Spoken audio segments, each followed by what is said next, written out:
Studying Torah is not watching a video on YouTube. Studying Torah is sitting in a yeshiva with a book. Watching a video on YouTube is very nice. I also put videos on YouTube. You see how many cameras we have here? YouTube is good. Learning Torah is from a book, not from a screen. Because the screen has the klipa in it. It shows you the nice video, and then you go to the next. So you see a very inspiring video on Facebook, and then you see the rest of the junk. So you're looking at a 20-minute video, you get all hyped up, and then you're looking at 2 hours of nonsense. So the videos online are good. I'm not saying they're bad, but that's not how you study Torah. Studying Torah is with a book.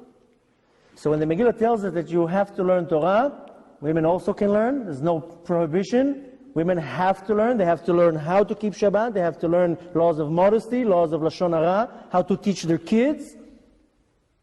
You're not exempt. We have to learn Torah. And if a person learns less than 2 hours a day Torah, that's not Torah. 2 hours a day is just to warm the engines. And don't look at me like 2 hours. Yeah, 2 hours. I told you before, make an account how many hours a day you're wasting on the screens. You'll get 5 hours. So take 2 of it to study Torah instead.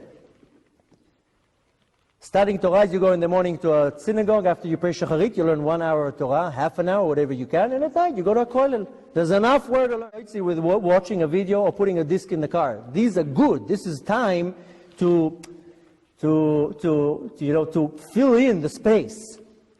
Because the way it works in the spiritual realm, if you're not putting into your vessel, into your kli, something holy, right away comes something unholy. That's how it works.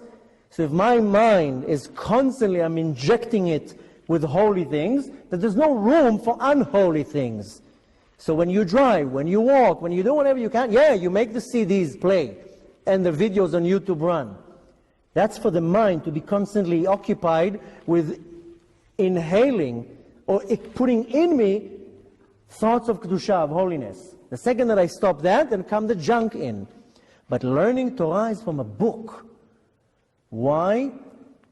Because you have to say it with your mouth. If you didn't say it with your mouth, it's like as if you didn't learn Torah. Even if you take a book and you're reading it with your eyes, it's not considered learning Torah. You have to say it with your mouth. We have to. So you have to learn Torah. The first hint is that you have to learn Torah. So you have to establish for yourself at least 2 hours a day that you take a book, you go to a class, you go to yeshiva, you go to kollel, you do whatever you need to do, and you learn in your level.